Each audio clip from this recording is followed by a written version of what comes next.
సాధూనాం దర్శనం పుణ్యం స్పర్శనం పాపనాశనం సంభాషణం కోటి తీర్థంచ వందనం మోక్ష సాధనం.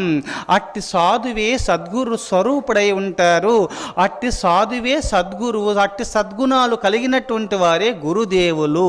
గురువు అనగా గురు లక్షణాలు ఏమి అంటే ఇట్టి సద్గుణాలు. గురవో నిర్మల శాంతా సాధవో మితభాషిణ కామక్రోధ వినుర్ముక్తా సదాచారాజితేంద్రియా సదాచారాజితేంద్రియా. గురుతత్వము గురువులు ఎలా ఉంటారు అంటే గురవో నిర్మల శాంతా, గురుదేవులు నిర్మల స్వరూపులై ఉంటారు. ఎప్పుడు ఆ బ్రహ్మానంద స్థితిలోనే ఉంటారు, ఎప్పుడు బ్రహ్మసుఖంలోనే ఉంటారు. ఇప్పుడు పదవదైనటువంటి బ్రహ్మసుఖము గురించి చెప్పినాము.